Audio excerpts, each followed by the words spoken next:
আচ্ছা। তো ঠিক আছে। আজকে আমি যেটা আলোচনা করব সেটা ফিজিক্সের ক্লাস 12 এর একটা ইম্পোর্টেন্ট চ্যাপ্টার ছিল যেটা হচ্ছে ইলেকট্রিক ফিল্ড, যেটা অলরেডি আমি ওর থিওরি যত পার্ট ছিল সবগুলো কভার করে দিয়েছি। এবার ওর প্রবলেম সেট নিয়ে অনেকে সমস্যায় পড়ে। তো আমি কি করেছি যে প্রবলেম সেট খাতায় কলমে করে ওটাকে পিপিটি বা পিডিএফ বানিয়ে ওকে আমি রিপ্রেজেন্ট করেছি তোমাদের সামনে। যে তোমাদের যে প্রবলেম সেট 1 এ যা, যা সমস্যা ছিল সবগুলো সমাধান হয়ে যাবে যদি তোমরা মন দিয়ে দেখো। আর যদি তোমরা পিডিএফ চাও তাহলে মেসেজ করতে পারো। তো এখানে প্রতিটা অধ্যায়ের, সেটা ফিজিক্স হোক, কেমিস্ট্রি হোক, বায়োলজির হোক, প্রতিটা অধ্যায়ের পুরো সম্পূর্ণভাবে তোমরা পিডিএফ পাবে, আর সেটা হচ্ছে অ্যাবসলিউটলি ফ্রি। ওকে, তোমাদের কনসেপ্টের জন্য প্রবলেম সেট খুবই ইম্পর্টেন্ট। ওকে, তাহলে দেখো যে আমি যদি শুরু করি যে ব্যাপারটাকে অ্যাকচুয়ালি, এই যে এখানে যে যতগুলো অঙ্ক তোমরা দেখতে পাচ্ছ, এইখান থেকে শুরু করে এই যে পুরো অঙ্কটা আছে, এইখান থেকে যে দুটি আধানের মধ্যে পারস্পরিক বল, এটা একটা ইউনিট। আর তোমাদের কি কি ইউনিট আছে এর মধ্যে, যে তড়িৎ ক্ষেত্র আর বলরেখা, আর হচ্ছে তোমার তড়িৎ দ্বিমেরু, আর এখানে তোমরা অঙ্ক পাবে পরাবৈদ্যুত, আর পরাবৈদ্যুতিক ধ্রুবক যেটা আছে ওটা, আর হচ্ছে তড়িৎ ফ্লাশ আর গাউসের উপপাদ্য। এই সমস্ত অঙ্কগুলো তোমরা এই ভিডিওটাতে পেয়ে যাবে। ওকে, তাহলে একধার থেকে আমি তোমাদের বলি যে আহ, আমাকে যদি দুটো করতে হবে, ক্লিয়ার ব্যাপারটা? তো দেখো আমি এক একটা অঙ্ক কিভাবে তোমাদের কাছে ডিসকাস করছি, তোমরা শুধু মন দিয়ে দেখবে। যে তোমরা প্রথম কোশ্চেনটা দেখে নাও, তারপরে তোমাদের উত্তর দেখতে সুবিধা হবে। ওকে, তাহলে এখানে যে প্রথম যে কোশ্চেন আছে, আমি এটাকে মার্ক করে দিচ্ছি তোমাদের, তবে বুঝতে সুবিধা হচ্ছে এমনি কালারে করেছি। তাহলে দেখো তোমরা, এই যে আমাদের প্রথম কোশ্চেনটা আছে, বলছে দুটি সমমান বিশিষ্ট দুটি বিন্দু আধান বায়ু মাধ্যমে পরস্পর থেকে 10 সেন্টিমিটার দূরে থাকলে ওদের মধ্যবর্তী যে মানে আকর্ষণ বা বিকর্ষণ বল হবে, সেটা 50 মেগাওয়াট বল ক্রিয়া করে আধান দুটির মান নির্ণয় করো। অঙ্কটা বুঝতে পেরেছো? অঙ্ক না বুঝতে পারলে কোনো অসুবিধা নেই। ওকে, আমি তোমাদের দেখিয়ে দিচ্ছি, দেখো। তো একটা তোমরা জিনিস মনে রাখবে যে ইলেকট্রিক ফিল্ড হচ্ছে ডিস্টেন্স বিটুইন টু চার্জ। যদি একটা চার্জ আমার, একটা আধান যদি Q1 হয়, ওকে, একে মার্ক করলে বুঝতে পারবে। কি পেন দিব? রেড পেনে দেখিয়ে দিচ্ছি একটু। তাহলে দেখো, একটা আধান যদি তোমার Q1 হয় আর একটা আধান যদি Q2 হয়, এদের মধ্যবর্তী আকর্ষণ বা বিকর্ষণ বল যদি F হয়, তাহলে সূত্রটা কুলম্বের সূত্র কি বলছে, সিজিএস পদ্ধতিতে যেটা তোমরা মানে এ, মানটা সহজে হিসাব করতে পারো। ওকে, পয়েন্ট পয়েন্টে না আসুক। তাহলে দেখো, সিজিএস পদ্ধতিতে যে আকর্ষণ বা বিকর্ষণ বলের হচ্ছে সূত্র হচ্ছে এটা, যখন বলবে দুটি আধান আছে পরস্পরের দূরত্ব দিয়েছে, তাহলে এফ সমান Q1 Q2 আপন আর স্কোয়ার। এটা কি পদ্ধতিতে? সিজিএস পদ্ধতিতে। ক্লিয়ার?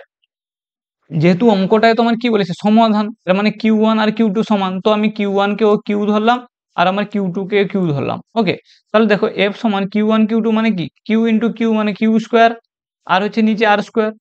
এবার দেখো, তাহলে আমাকে বলেছে আধানের মান Q এর মান বের করতে, তাহলে Q সমান কি, F এর সাথে আর গুণ হবে, তাহলে F আর স্কোয়ারের রুট হবে। তাহলে এবার দেখো, আমাদের F এর মান দিয়েছে 50 মেগাওয়াট, একে করলে কি হচ্ছে mg। ওকে, ভর ইন্টু হচ্ছে ওর অভিকর্ষ ত্বরণ, মানে 980 দিয়ে গুণ করতে হয়। তাহলে এটা কি হচ্ছে, 550 ইন্টু 10⁻³ ইন্টু কি জির জন্য 980। আর আমার আর এর মান কত দিয়েছে? 10। ওখানে দেখো আর এর মান কত দিয়েছে, কোশ্চেনটা দেখে নাও। এই দেখো আর এর মান বলেছে 10 সেন্টিমিটার। ওকে, এবার দেখো, তো আর এর মানে আমার দিয়ে দিয়েছে 10। ওকে, আর এর মানে কি দিয়েছে? 10। তাহলে এটাকে যদি গুণ করো তুমি, তাহলে তোমার উত্তরটা আসবে 70 ওয়াট। এটা আমার ক্যালকুলেটরে করা আছে। এবার বলবে যে স্যার এরকম তো আমরাও খাতায় তুলে ভিডিও বানিয়ে দিতে পারি, কিন্তু ব্যাপারটা না। ওকে, তোমরা জাস্ট বুঝে নাও, তোমাদের ওখানে কারোর সাথে কারোর কম্পেয়ার করতে হবে না। তোমরা নিজের ফিউচারে নিজেকে এগোতে হবে, এরকম কারোর সাথে কম্পেয়ার করা যায় না। এবার তোমরা কি করবে, যে প্রথম অঙ্ক সব থেকে সহজ আছে, এই জন্য আমি এর এই পার্টটাকে গুণ করে দেখাইনি, যাতে তোমরা নিজেরাও গুণ করতে পারো। মুখে মুখে গুণ করলে আমিও করে দিব, দেখো 10 এর স্কোয়ার 100 হয়, আর এটা 100 এর সাথে 50 গুণ করলে কি হতে হবে, তো মানে 10 5 50 ইন্টু 10 মানে তোমার 5000 হবে। ওকে, মানে 5 ইন্টু 10⁻³ এবার 10⁻³ আর 10 কিউব যেটা থাকবে ওটা কেটে যাবে, তাহলে 5 ইন্টু 980। ওকে, ওটাকে গুণ করে রুট করলে 70 বেরোবে। তো বললাম, বুঝতে পেরেছো না বুঝতে পারোনি? মাইন্ড স্লো থাকলে ফিজিক্সের অঙ্ক তোমাদের করতে হবে না। ওকে, তাহলে দেখো 2 নম্বর, যদি পরের কোশ্চেনটা, প্রথম অঙ্কটা ওইরকমই ছিল, কোনো অসুবিধা নেই।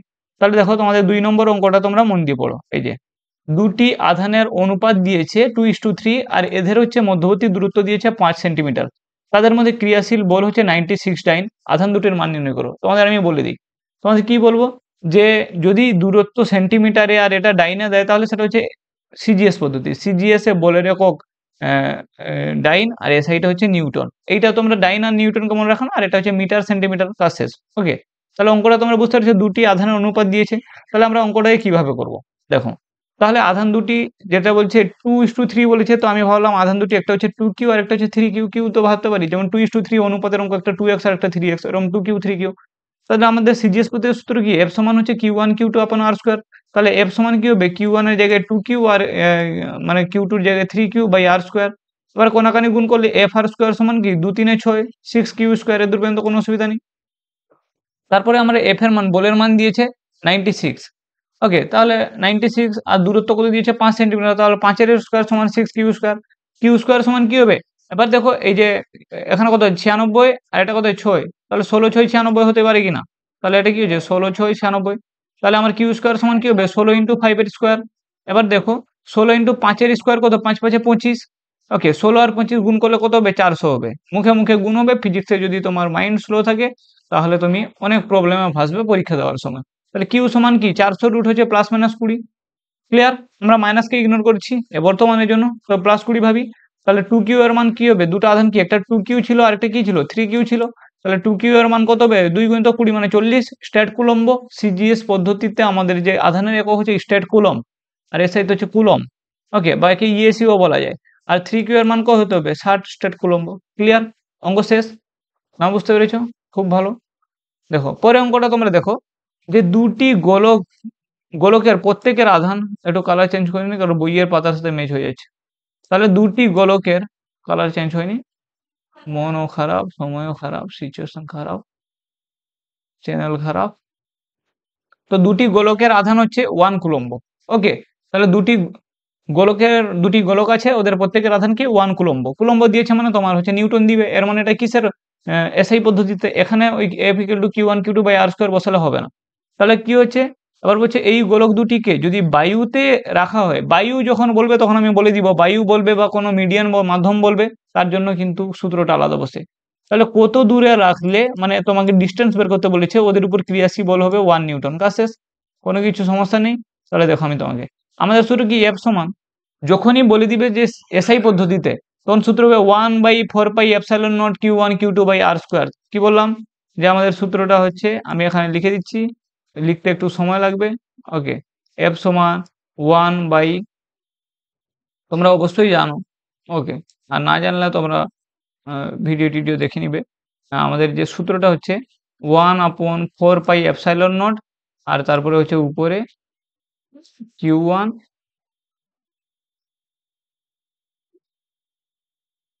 q2/r এর স্কয়ার। ওকে, যে তোমার সূত্রটা হচ্ছে এটা 1/4πε0 q1 q2/r², যখন এসআই পদ্ধতিতে বলবে। ক্লিয়ার? এবার দেখো, তাহলে এখানে দুটো আধান বলছে, গোলকের আধানের মান হচ্ছে 1 কুলম্ব। তাহলে কি হবে? 1/4πε0 এরকম বসলো, q1 এর জায়গায়ও 1 বসবে আর q2 এর জায়গায়ও 1 বসবে, বাই r²। আমাকে বলেছে যে ওর ফোর্সটা দিয়ে দিয়েছে 1 নিউটন। আর এই যে তোমাকে এই জিনিসটার মানটা জানতে হবে, 1/4πε0 এর মানটা হচ্ছে 9 × 10⁹ newton metre square per coulomb. Okay, এটা হচ্ছে কার মান? যে আমার যে 1/4πε0, ওকে, ওর মানটা। তাহলে এফ সমান কি হবে? 1/9 × 10⁹ এবার এফ এর মান তো তোমার অলরেডি 1 দিয়েছে। তুমি যদি r² সমান কি করো, এই এফটা তোমার, এই এফটা এইখানে আসবে। তাহলে r² সমান কি হবে? 9 × 10⁻⁴। তাহলে 9 × 10⁹ কে যখন গুণ করবে তাহলে তোমার এইটা আসবে। ওকে, এটা মিটার। ওকে, মিটার কেন? এটা সেন্টিমিটার হবে না, এটা কি আছে? সিজিএস পদ্ধতি নেই, এটা এসআই পদ্ধতি আছে, তাই আমার দূরত্বের একক হচ্ছে মিটার। ওকে, ক্লিয়ার অঙ্কটা? না বুঝতে পারোনি? খুব ভালো। পরে যে অঙ্কটা দেখো, বলছে একটি হাইড্রোজেন পরমাণুতে ইলেকট্রন আর প্রোটনের মধ্যে কি পরিমাণ বল ক্রিয়া করবে। কি বললো? হাইড্রোজেন পরমাণু আছে না, ওর মধ্যে কি আছে? নিউক্লিয়াস আছে, আর ওখানে প্রোটন আছে, ইলেকট্রনগুলি বৃত্তপথে ঘুরছে। তো এ দুটোর মধ্যে কি একটা ফোর্স অফ অ্যাট্রাকশন কাজ করবে। তো ওই যে ফোর্সটার মানটা কি হবে? ইলেকট্রনের মান দিয়েছে -4 × 10⁻⁻10 স্ট্যাট কুলম্ব দিয়ে দিয়েছে, মানে সিজিএস, তাহলে অত ঝামেলার কোনো দরকার নেই। আর হচ্ছে ইলেকট্রনের যে ব্যাসার্ধ হচ্ছে 10⁻8 সেমি, এটাও সেন্টিমিটার আছে, কোনো সমস্যা নেই, তাহলে কোনো অসুবিধা নেই। এখন দেখো ডাইরেক্ট উত্তরটা দেখো। তো সিজিএস পদ্ধতি যখন বলেছে, আমাদের খুব সুন্দর সূত্র, F=q1 q2/r²। q1 হচ্ছে, এবার একটা জিনিস মনে রাখো, এইটা একটা হাইড্রোজেনের কক্ষ। ওকে, হাইড্রোজেনের কত? এক তো হয়। তাহলে এই হাইড্রোজেনের এইখানে হচ্ছে ইলেকট্রন। কি আছে? এখানে ইলেকট্রন আছে। আর আমার এই জায়গাটায় কি আছে, এটা আছে হাইড্রোজেনের প্রোটন। তো যতগুলো ইলেকট্রন থাকবে ততগুলো হচ্ছে প্লাস প্রোটনও থাকবে, এটা তো সবাই জানি। তাহলে কি হচ্ছে, প্রোটন আর ইলেকট্রন যদি সেম থাকে তাহলে প্রোটন আর ইলেকট্রনের চার্জ একে অপরের উল্টো। ওকে, একটা পজিটিভ একটা নেগেটিভ, কিন্তু ওদের আধানের মান সমান। তাহলে কি হচ্ছে, আমি ভাবলাম প্রোটনকেও ই আর ইলেকট্রনের আধানকেও ই। তো এফ সমান E into E by R square, সমসংখ্যক আছে। তাহলে এবার ইলেকট্রনের যে আধানটার মান কি ছিল, 4 মাইনাস 4.8 ইন্টু 10⁻⁻10 ছিল। এবার দেখো এটাও 4.8 মাইনাস 10⁻⁻10, আর এটাও 4.8 ইন্টু 10⁻10, এই দুটোর হোল স্কোয়ার, বা এই যে দূরত্বটা করো 10⁻8 এর হোল স্কোয়ার। এবার তোমরা এটাকে গুণ করবে, গুণ করলে মানে কি, গুণ করবে কি কেন, 4.8 ইন্টু 4.8 বসাবে, আর 10⁻10 ইন্টু 10⁻10 মানে 10⁻20। কি বললাম, এই যে গুণের সময় পাওয়ার গুলো যোগ হয়ে যায়, এটা কি হবে 10⁻20, আর এখানে কি হবে 10⁻16। গুণের সময় পাওয়ার গুলো যোগ হবে, আর দুটো 16, তো 16 থেকে 20 কাটাকাটি হয়ে যাবে, আরো 4 পড়ে থাকবে। এবার এটাকে গুণ করলে এটা তোমার আসবে। কি বললাম, বুঝতে পেরেছো? আচ্ছা, পরের যে কোশ্চেনটা আছে বলছে, দেখো উত্তরে চলে এসছে তোমার। বলছে ইলেকট্রনের আধান হচ্ছে ই আর ভর হচ্ছে এম, আর যেটি আধানযুক্ত একটা নিউক্লিয়াসের চারদিকে আর ব্যাসার্ধের বৃত্তপথে ঘুরছে, ইলেকট্রনের বেগ কত। এখানে একটু অন্য কথা বলেছে, কি বলেছে, একটা ইলেকট্রন আছে, ওর আধান হচ্ছে ই, আর হচ্ছে ওর ভরটা হচ্ছে এম। এবার হচ্ছে ওর যে মানে কোন একটা যদি নিউক্লিয়াস বলি, ওর যে মানে সেন্ট্রালে পরমাণুতে মানে পারমাণবিক নিউক্লিয়াস যেখানে থাকে, ওখানে যে আধান আছে সেটা হচ্ছে জেড ইন্টু ই। ওকে, আর আর ব্যাসার্ধে এটা ঘুরছে, তাহলে ইলেকট্রনটা কত স্পিডে ঘুরছে তোমরা যদি দেখতে চাও তাহলে এখানে আরামসে এখানে দেখতে পারো যে এইটা আমার হচ্ছে পরমাণু নিউক্লিয়াস, নিউক্লিয়াসের আধান বলছে জেড ই, আর হচ্ছে আমার ইলেকট্রন হচ্ছে এটা যেটা বৃত্তপথে ঘুরছে। এবার এইখান থেকে ডিস্টেন্স যদি, ওকে, এখান থেকে ডিস্টেন্স যদি আর হয়, এটা কি বললো, আর দূরত্বে ইলেকট্রনটা ঘুরছে আর ব্যাসার্ধ নিয়ে। তো আমি তোমাদের বলি জাস্ট তোমাদের থিওরি অফ ক্ল্যারিটির জন্য, যে এই যে এইখান থেকে দূরত্বটা আর হলে, প্রথম কথা হচ্ছে এই যে প্রোটন আর নিউক্লিয়াসের যে প্রোটন আর নিউট্রনের যে মোট ভরটা আছে, সে কি করবে, ইলেকট্রনটাকে নিজের দিকে আকর্ষণ করবে, প্রথম কাজ হচ্ছে এটা। 2 নম্বর, এই ইলেকট্রনটা কি হবে, বৃত্তপথে ঘুরবে। তো এখানে দুটো ফোর্স কাজ করছে, এই যে আকর্ষণ বলটা যেটা কাজ করছে সেটা হচ্ছে স্থির তড়িৎ আকর্ষণ বল, আর যে বৃত্তপথে ঘোরানোর জন্য যেটা হচ্ছে সেটা হচ্ছে অভিকেন্দ্র বল। তাহলে আমাদের যে অভিকেন্দ্র বলটা কি দিচ্ছে, কে দিচ্ছে, এই দুটোর মধ্যে আকর্ষণ বলটা দিচ্ছে।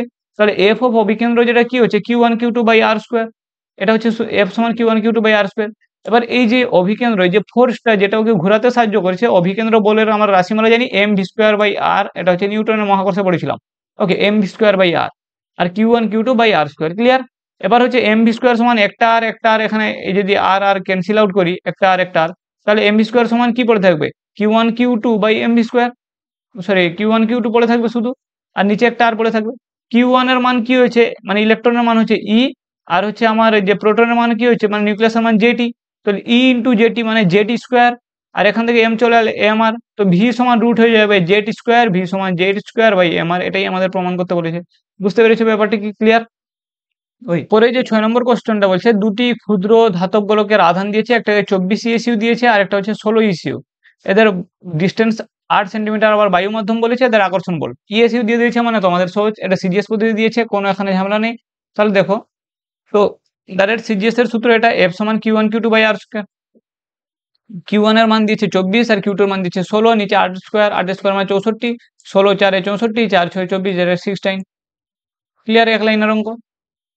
পরে যে কোশ্চেনটা আছে, যে তিনটি আধান আছে, একটা হচ্ছে +10 মাইক্রোকুলম, +20, আর একটা হচ্ছে -20, 2 সেমি বাহু বিশিষ্ট সমবাহু ত্রিভুজের শীর্ষবিন্দুতে আছে। তাহলে বলছে দোষ প্লাস দোষ যেটা আধান ছিল ওর উপর ক্রিয়াশীল বল কত, এই ধরনের অঙ্ক কিন্তু থাকে। তাহলে তোমাকে আমি বলি যে এটা হচ্ছে একটা পয়েন্ট এ বি সি, আমার ছবিটা এঁকে গেছে, তোমরা সমবাহু ত্রিভুজ আঁকবে। এখানে আমি আধানটা যে আছে ওর নাম বললাম Q1, আর এখানে যে আধান আছে Q2, আর এখানে হচ্ছে Q3। সমবাহু ত্রিভুজ মানে উভয় কোণ কত ডিগ্রি, 60 ডিগ্রি। এটাও 60, এটাও 60, আর এটাও 60। তো এখানে Q1 এর মান বললাম, এইখানে যে আধানটা আছে সেটা হচ্ছে প্লাস, ওকে, এখানে আছে +10 মাইক্রোকুলম। মাইক্রোকুলমকে কুলম করলে হলে 10⁻⁻6 দিয়ে গুণ করতে হবে। আর হচ্ছে Q2 এর মানও দেওয়া আছে, Q3 এর মানও দিয়েছে। তারপর বলছে এই যে Q1 মানে যেটার মধ্যে +10 মাইক্রোকুলম আছে, এই আধানের উপর কতটা ফোর্স কাজ করবে। আমি তোমাকে বলি যে এই বিন্দুতে বি যে আধান আছে 2 মিটার বা 2 সেন্টিমিটার ডিস্টেন্স আছে, এ কি করবে, একটা ফোর্স একে দিবে, ধাক্কা মারবে। আর এখানে কি আছে, -20 আছে, এ কি করবে, নিজের দিকে টানবে। তাহলে ওই আধানটার উপর ওর যে পাশাপাশি যেগুলো থাকে, ওকে উপরিপাতের নীতি অনুসারে উভয়ই কাজ করে। তাহলে প্লাস লিখলাম, +10 মাইক্রোকুলম মানে এ বিন্দুর উপর, যে বি বল প্রযুক্ত করবে, বি কি বল প্রযুক্ত করবে, এখানে যদি কুলম্ব কুলম্ব মাইক্রো কুলম্ব দিয়েছে, ডিস্টেন্স তোমার মিটারে দিয়েছে, তাহলে এটা হচ্ছে তোমার কি হবে যে এসআই পদ্ধতিতে। তো এফ সমান কি, এ ভাবলাম এই যে বি যে ফোর্সটা লাগাচ্ছে সেটা হচ্ছে F1 1/4πε0 Q1 Q2 by R square, এটা ডাইরেক্ট হচ্ছে সূত্রটা তোমার। এবার হচ্ছে তুমি দেখো 1/4πε0 এর মান কত, 9 × 10⁻৯। Q1 এর মান কত দিচ্ছে 10 মাইক্রোকুলম্ব, আর কিউ এর মান Q2 এর মান কত দিচ্ছে 20। তাহলে 10 × 10⁻6 মাইক্রোকুলম্বকে কুলম্ব করলে, আর এটা 20 × 10⁻6 -6 কেন হচ্ছে বুঝতে পারছো, মাইক্রোকুলম্বকে কুলম্ব করেছে। তারপরে কি হচ্ছে ডিসটেন্স আছে মিটারে সেন্টিমিটার দিয়েছে, ওকে মিটার করব, তাহলে হচ্ছে 2 সেন্টিমিটার দিয়ে দিচ্ছে, মানে 2 ইন্টু ওকে 100 দিয়ে ভাগ করতে হবে, 2 × 10⁻2 মিটার। ওকে, এবার আর তাহলে তোমাকে বলে দিচ্ছি সিম্পল ভাবে উইথাউট ক্যালকুলেটর আরামসে কিন্তু গুণ করা যাবে। তাহলে এবার 10⁻12 আছে, আর এখানে কত আছে, আচ্ছা 10⁻2 আছে, 10⁻2 আছে, এ দুটোকে উপরে গেলে কি হবে, মাইনাস প্লাস হয়ে যাবে, মানে 10⁻4 হয়ে যাবে। আর এই যে 10⁻12 নিচে আসলে কি হবে, 10⁻12 কে +12 হয়ে যাবে। এবার কি করলাম আমি, যে এখানে যে 9 ছিল 10⁹, এটা 10⁴। ওকে, আর এখানে হচ্ছে এর একটা 10 আর 20 200 হবে, মানে 2 × 10²। তাহলে এটা কি হলো 9, এখানে 9 × 2, আর এটা 10⁹, এখানে 4, এখান থেকে দুটো শূন্য জন্য দুটো পাওয়ারে যোগ হবে, তাহলে 10⁶, আর এটা 2 × 2 × 10⁻12। এবার হচ্ছে 9 6 কত 15, আর এটা হচ্ছে 12, 15 থেকে 12 চলে গেলে আরো 3 পড়ে থাকে, আর এটা এখানে এই 2 আর এই 2 কাটা হয়ে গেল, তাহলে 9 আর 2 ভাগ করলে কত 4.5, তাহলে 4.5 × 10⁻3 নিউটন। এটা কিসের দ্বারা প্রযুক্ত বল, এটা হচ্ছে বির দ্বারা এর উপর প্রযুক্ত বল F1, মানে এই বি কি করেছে, এ কে বল প্রয়োগ করেছে। F2 যে আছে, এখানে তো আমার মাইনাস আধান আছে, সে কি করবে নিজের দিকে টানবে, এই দিকে। ওকে, নিজের দিকে টানবে, তাহলে F2 যে মানে এ দ্বারা সি, মানে এ বিন্দুর উপর এটা তো সি, সি দ্বারা প্রযুক্ত বল, তাহলে 1/4πε0 Q1 Q3, 1 নম্বরের উপর 3 নম্বর প্রয়োগ করছে Q1 Q3 by R square, তাহলে এর মান তো সমান হবে 9 × 10⁻9। এবার 10 × 10⁻6, এটাও মানও একই আছে 20 × 10⁻6, ডিস্টেন্সও সমান আছে, মানে ওই একই উত্তর আসবে 4.5 × 10⁻3। এবার তোমাদের বলি, তো আমরা কি দেখতে পাচ্ছি যে একটা ফোর্স আমাদের, একটা ফোর্স এদিকে লাগছে আর একটা ফোর্স এদিকে লাগছে, এদের মধ্যবর্তী কোণ কত। তাহলে তুমি যদি এই ছবিটা দেখো, তাহলে এখানে তুমি বুঝতে পারবে যে এটা এদিকে ফোর্স লাগাচ্ছে, আর এটা কি করবে এদিকে ফোর্স লাগাচ্ছে, তাহলে আমাদের এই কোণটার মান 60°, আর এই যে এইটা চলে এসছে পুরো, এটা হচ্ছে 180°। তো এটা যদি 60 চলে যায়, তাহলে এটার মান কত হবে, এইখান থেকে যে ফোর্সটা মান কত হবে, এটা হবে 120। মানে ত্রিভুজের তিনটা কোণের সমষ্টি যদি 180° হয়, এটা হচ্ছে 60, এটা হচ্ছে 60, আর এটা 60, তাহলে এইভাবে এই রেখাটার মান কত 180, তাহলে এইটা বাদ চলে গেলে, এই যে এই পার্টটা বাদ চলে গেলে এটা কত হবে 120। তাহলে আমরা জানি, আমাদের ভেক্টর যোগের সূত্র জানি, যে একটা ফোর্স যদি উপরের দিকে চলে যায় আর একটা যদি অন্য রাস্তায় চলে যায়, এর নেট ফোর্সটা মাঝ বরাবর যাবে, আর ওর মাঝের কোণটা কত আছে, এই দুটো ফোর্সের 120°। তাহলে সূত্র হচ্ছে F0 = F1² + F2² 2F1 F2 cos θ। এটা হচ্ছে ভেক্টরের যে ত্রিভুজ সূত্র থেকে এসেছিল এটা। তাহলে আমরা যেহেতু দেখছি দুটা ফোর্সই সমান, F1 আর F2 সমান, তাহলে আমরা F1 কে বা F2 কে F1 ধরতে পারি, যে F1 = F2। তাহলে F1 এর স্কয়ার প্লাস F1 এর স্কয়ার 2F1 F2 এর জায়গায় F1 এর স্কয়ার cos 120°। এবার হচ্ছে F1 কি হবে 2F1², আর cos 120° মান কত হচ্ছে -1/2, তাহলে 1/2 1/2 কেটে গেল, তাহলে এখানে শুধু f² পড়ে থাকবে, 2f² থেকে f² গেলে কি f² এর রুট, মানে f 4.5 এর যে আমার এর মানটা কি 4.5 × 10 10³ এর না, এর স্কয়ারের, f এর মানের যে স্কয়ারের রুট। ওকে, ওটা হচ্ছে এরকম এই 4500 নিউটন। ক্লিয়ার ব্যাপারটা?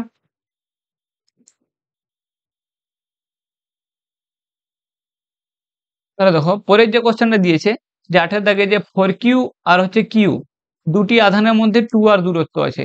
এবার একটি আধান Q কে ওদের মাঝখানে রাখা হলো, বড় হাতের Q কে ওদের মাঝখানে রাখা হলো। ওকে, তাহলে Q, ছোট হাতের Q আধানের উপর বল 0 হলে, তো বড় হাতের Q এর মান কত হবে, কি বলেছে অঙ্কটা বোঝার জন্য ভালো করে আরেকবার দেখো।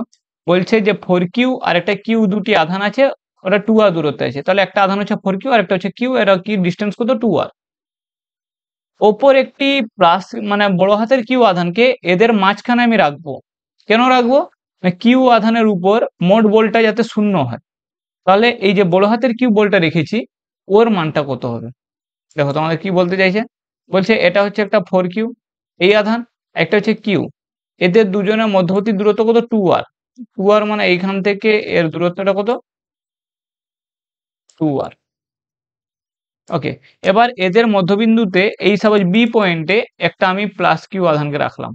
এই আধানটাকে কেন রাখলাম? যাতে এর উপর প্রযুক্ত বলটা, নেট বলটা 0 হয়। তাহলে এর মানটা কত হবে? ব্যাপারটা ক্লিয়ার? তাহলে দেখো, মাঝখানে রেখেছি মানে এইখান থেকে এর দূরত্ব কত হবে? এ থেকে বির দূরত্ব হচ্ছে r, আর বি থেকে সি এর দূরত্ব r। তাহলে দেখো যে সি বিন্দুতে যে আমার ছোট হাতের কিউ আছে না, এটা এই কিউ এর উপর দুজনেই বল প্রয়োগ করবে। এই এ বিন্দু থেকেও বল প্রয়োগ হবে, আর হচ্ছে বি বিন্দু থেকেও বল প্রয়োগ হবে, দুজনই মিলে বল প্রয়োগ করবে, দিয়ে নেট বলটা তো শূন্য হবে। তো সি বিন্দুতে কিউ আধানের উপর ক্রিয়াশীল বলটা কি 1/4πε0। ওকে, তাহলে এ বিন্দু যে বলটা প্রয়োগ করবে কি Q1 Q2 by R square, মানে 4Q ইন্টু কিউ বাই এদের দূরত্ব এ বিন্দু থেকে সি বিন্দু দূরত্ব কি 2r এর হোল স্কোয়ার, প্লাস কিউ কি বল প্রয়োগ করবে কিউ কিউ, বড় হাতের কিউ ইন্টু ছোট হাতের কিউ বাই এর যে ডিস্টেন্সটা এখান থেকে আর আছে তো আর এর স্কোয়ার। তো আমাদের প্রশ্ন কি বলছে যে নেট বলটা কি হবে 0। তাহলে আমি এই যে এফ ইকুয়াল টু 0 লিখতে পারি। তো 1/4πε0, ওটা হচ্ছে যদি বায়ু মাধ্যম থাকে, বায়ু মাধ্যম বলেছে। ওকে, না বায়ু মাধ্যম বলেনি, তাহলে কি হবে? ওখানে প্রথম 0 করা যাবে না। তো এই যে এটা এদিকে চলে গেলে 0 হয়ে যাবে। তাহলে এটা কি হচ্ছে? সমান চিহ্ন যদি আমি এটাকে যদি সমান চিহ্ন 0 বলি, তাহলে 1/4πε মানে 4πε এর 0 এর সাথে গুণ হলে তো 0 হয়। তাহলে পড়ে থাকবে কি? এই পার্টটা পড়ে থাকবে। তো এই পার্টটাকে তুলে দিলাম 4q/q, এটাকে তুলে দিলাম। তো 4q ইন্টু কিউ মানে কি 4q স্কোয়ার, আর নিচে 2r এর হোল স্কোয়ার কি 4r স্কোয়ার, 4 কেটে দাও, আর এখানে কিউ বাই আর স্কোয়ার। এবার আর স্কোয়ার একই আছে, তাহলে নিচের দিকে আর স্কোয়ার থেকে যাবে, এখানে পড়ে থাকবে কি? এখানে পড়ে থাকবে কিউ স্কোয়ার, আর এখানে তো পড়ে থাকবে কি কিউ। তো কিউ স্কোয়ার প্লাস কিউ থেকে কিউ কমন নিলে কি Q plus Q equal to 0। তো কিউ ইন্টু এই যে কিউ বাই আর স্কোয়ার, এই যে আর স্কোয়ার সমান আর স্কোয়ারের সাথে 0 গুণ হলে কি 0, মানে এই যে এই উপরের পার্টটা সমান 0, আর উপরে এটা গুণ আছে, এটা বাই হয়ে গেলে এটাও 0 হবে। তো কিউ প্লাস কিউ সমান 0। স্টেপ জাম আছে, এগুলো নিজে করতে হবে। তো এই যে আমার যে প্লাস কিউ এর মান কি হচ্ছে? প্লাস কিউ এর মান হচ্ছে মাইনাস কিউ, এটাই দিকে গেলে। তাহলে এখানে যে আমার এই যে আধানটা ছিল এর মানটা কত? Minus Q. ক্লিয়ার ব্যাপারটা? পরের যে কোশ্চেনটা আছে যে 1 ইউনিট মানের দুটি ঋণাত্মক আধান, একটি ধনাত্মক আধান প্লাস কিউ একই রেখায় অবস্থিত। বলছে কি 1 ইউনিট করে দুটি নেগেটিভ চার্জ আছে আর একটা পজিটিভ চার্জ একই রেখায় আছে। ওকে, তো এই যে যেটা পজিটিভ চার্জ আছে ওটাকে কোথায় রাখলে ওর যে আধানগুলি সাম্যাবস্থায় থাকবে, আর সেটা কি ধরনের সাম্য? তাহলে দেখো, জাস্ট একটা কনসেপ্ট, তোমরা এই ধরনের অঙ্ক যখন করবে যে কোথায় রাখতে হবে, তখন ইলেকট্রিক ফিল্ডের যে থিওরিটা তোমরা পড়বে, থিওরিতে আছে যদি নেগেটিভ আধান থাকে তাহলে মাঝখানে রেখে দিলেই হয়ে যাবে। কনসেপ্ট জাস্ট একটা ছোট। তাহলে এইখানে একটা মাইনাস চার্জ আছে, এখানে মাইনাস চার্জ আছে, এদের দুটোর মধ্যে দূরত্ব আছে কি 2r। ওকে, দুটি ঋণাত্মক আধান, তাহলে আমি ভাবলাম এই দুটোর মধ্যে দূরত্ব একটা প্লাস কিউ চার্জকে এদের মাঝখানে রাখলাম, যার সাথে এটা থেকে যত দূরত্ব এটা থেকে অত দূরত্ব। ওকে, এবার হচ্ছে আমরা ওই একই উপরের অঙ্ক, এই অঙ্কটা একই, তো এখানেও আমরা Q1 Q2 by R square করবো। তাহলে এই যে আমার যে এইখানে যে প্লাস কিউ আধানটা আছে, এই আধানটার উপর কত বল প্রয়োগ করবে? এও বল প্রয়োগ করবে। ওকে, আর এও বল প্রয়োগ করবে। কিউ আধানটি কোথায়? দুটি ঋণাত্মক আধান ও একটি ধনাত্মক আধান একই সরলরেখায় অবস্থিত। আচ্ছা, কিউ আধানটিকে কোথায় স্থাপন করলে সাম্য অবস্থায় থাকবে? তাহলে দেখো, এর দুটোর মধ্যে আকর্ষণ বল কি হবে? যে Q1 Q2 by R square, এর উপর এই দুটোর মধ্যে একটা ফোর্স আছে, প্লাস এর উপর এদের জন্য প্রত্যেকের জন্য একটা করে ফোর্স আছে যে Q into Q by R square, Q1 into 1 by R square. তো এটাকে সলভ করলে যে কিউ এর মান হবে 0.25। যখন কিউ এর মান মানে 0 থেকে কম মানে 1-এর থেকে কম হয়, তখন সেটা হচ্ছে তোমাকে জেনে রাখতে হবে যে এটা হচ্ছে তোমার অস্থির সাম্য। ওকে, মধ্যবিন্দুতে থাকলে ওটা কি ধরনের সাম্য? অস্থির সাম্য। আচ্ছা, তারপরে দেখো তড়িৎ রেখা। আচ্ছা, এই ধরনের অঙ্ক তোমাদের বোর্ডের ক্ষেত্রে আসে না। ওকে, এই যে এই ধরনের প্রমাণ, এটা ডেরিভেশনের প্রমাণ আছে, ডেরিভেটিভ করতে হবে, তোমাদের বোর্ডের জন্য আসে না। ওকে, কঠিন নেই অবশ্যই, ডেরিভেটিভ যারা জানে, ম্যাথ যাদের আছে ওদের ইজি।